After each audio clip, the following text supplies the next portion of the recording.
See what works. What's this All one right. called now? What is it? This is what we are about. That's right. Ross James Hawkins. James Hawkins. All right, Ross, introduce yourself. My name is Ross Hawkins. All right, Ross, introduce yourself. My name is Ross Hawkins, and I'm sitting here in my living room in Culver City, and I'm sitting next to my idiot son Heyo! and Heyo! someone else. That's me. Some other dude. Some other man, let's go. Anyway, just a little bit about myself. I was born in Santa Monica, California in 1940, where the debris meets the sea. Anyway, I went to high school at St. Monica's High School. I was there for 4 years. They let me stay, and they even graduated me. I went to Santa Monica City College for a couple of years, and I also went to Chico State College in Chico, California. I didn't know that. I was, for 7 years, I was a working cowboy at my uncle's ranch, and I used to have to pick up manure. I had to clean 7 corrals sounds good. every day. My cousin and I did. That was our main concern. I also rode. What's that noise coming from here? I also rode fence, and used to help fix fence. This is every time there was a big rain and some of the fences along the range got washed out or broken down. I joined the United States Air Force in 1963, and I was in the Air Force until 1967. In 1964, I was stationed in Wiesbaden, Germany. I was an altitude chamber technician there in the Air Force. And in case you're interested, if you flew in an aircraft that had a higher indoor altitude of more than 10,000 feet, you had to go through the chamber. We had a lot of people who flew aircraft at 60,000 feet. They wore pressure suits, and they flew across the continent, and we would work with them and check out their pressure suits to see that they were working. I got out of the service in 1967, and I lived and worked in Germany from 1967 through 1971. I met my wife, Jacqueline McCandless, in 1969. I was introduced to her by my sister, Nina, who was her friend, and we were married in Basel, Switzerland in 1969. I also had twin sons born in 1969. They were born at Wiesbaden Air Force Base. At that time, I worked as a salesperson selling pool tables and also pool table repairs to the United States Air Force people. At that time, we had 3 million Air Force and dependents, Air Force personnel and dependents living in Germany, and my job was to help service them.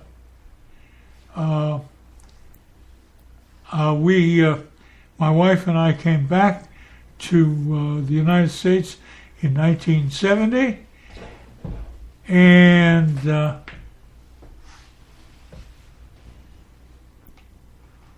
I started going to tech school for motion picture production back in 1971.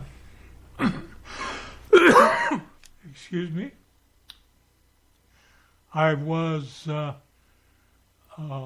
actor for a number of years in small parts. I also was associate producer on a movie called Mule Feathers. Mule that Feathers! starred Don Knotts and Don Rory Knotts. Calhoun. Don Knotts, I classy also motherfucker. produced 3 mini documentaries in the mid 1980s. Culver City Cowboys, which was about all the cowboy actors who made westerns. Tell us more in about Don Culver City. Knotts. They were quite popular back then. I did Red Skelton's Great American Birthday Celebration and a documentary, Sid, about Sid Cronenthal, who spent 55 years at the Culver City Parks and Recreation Division. I acted in several films.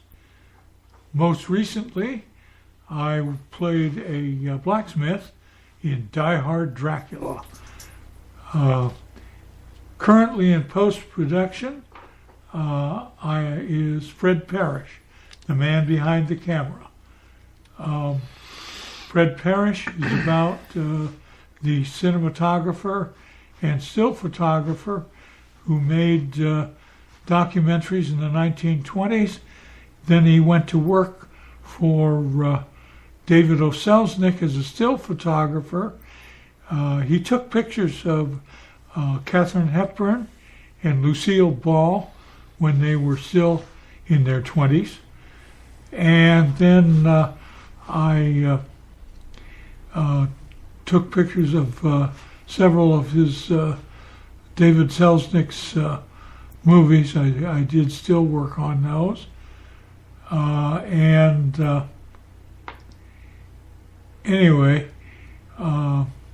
we are currently in post-production on Fred Parrish, the man behind the camera. You've already said that. Fred Parrish was a still photographer. You're on repeat, Ross. Well, he was a documentary filmmaker. Then he became a still photographer under David Selznick. He took pictures of a young Katharine Hepburn, young Lucille Ball, and I did several stills from some of the films that Selznick produced in preparation for Gone with the Wind. Anyway, I also, Fred Parrish, by the way, did over 1,000 stills on Gone with the Wind. We will be featuring some of those in our documentary about Fred Parrish. Parrish worked for Selznick until 1942. He was working on a film called Since You Went Away. He got in a fight with Claudette Colbert. Parrish was supposed to ask permission before he filmed her. Parrish got in an argument with David Selznick, and he left. He then went to work at Republic Pictures, where he did stills of Roy Rogers, Gene Autry, Charles Starrett, and all of the cowboy actors that were at Republic Pictures.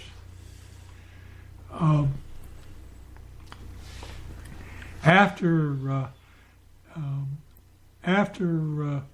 Parrish left Republic, he tried to market. All right, you know what? 3D I camera, don't want to go into which a he, whole thing about my father's built, documentary or the documentary that he was and shooting. I have examples Fred of Parrish, if that's his okay. work in 3D. All right. And You want? All right. We So only had about 2 minutes left, so I don't know how much deeper he would have gotten, anyways. But yeah, you know what I mean. Like I we're said, there. I mean the last thing that he was working on was a thing called Fred Parrish, the man behind the camera. Something.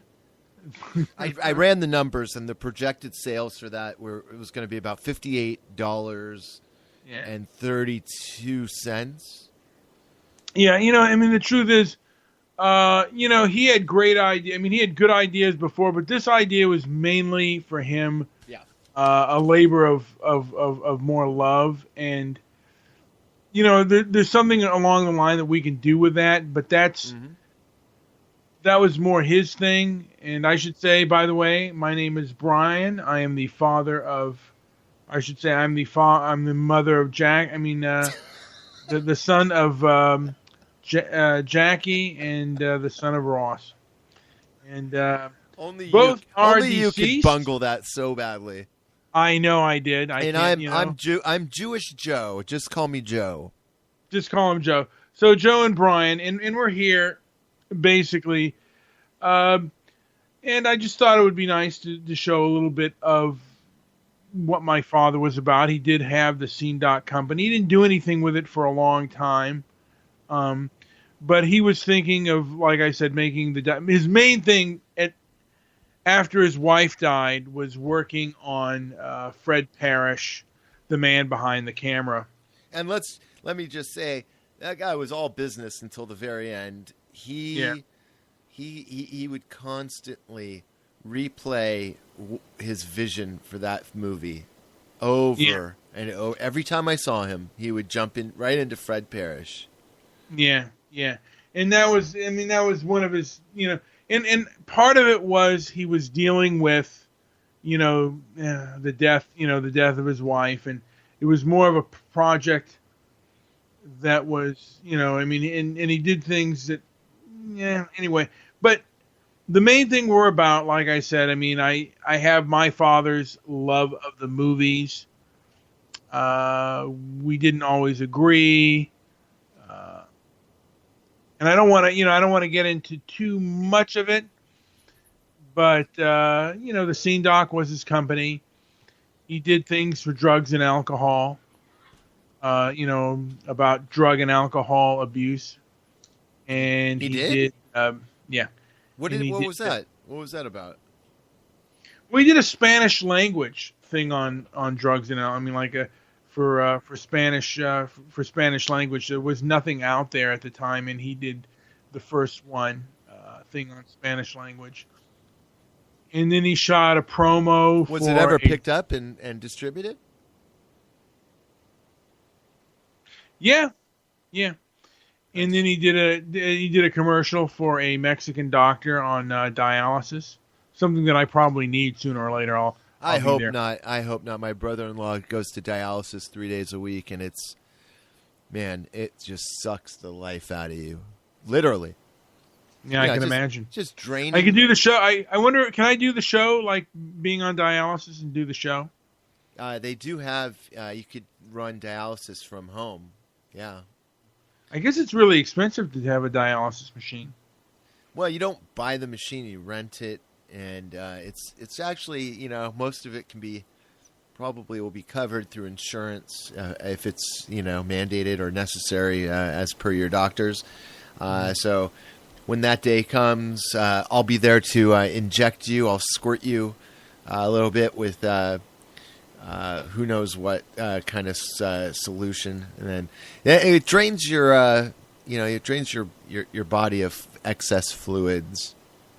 You know, a good dialysis session will get, you know, you'll drop 3 liters of juices your body's not supposed to have in it. Yeah. Now, my suggestion is work out until the very end. We'll just work out. People who work out generally don't have to do that. so, and my father, you know, the one film that I was always more interested in with my father was the movie, the documentary Manson. Me too. That was the one I would always probe him about. I was really interested in that. I wish he would have. I mean, But he was on this kick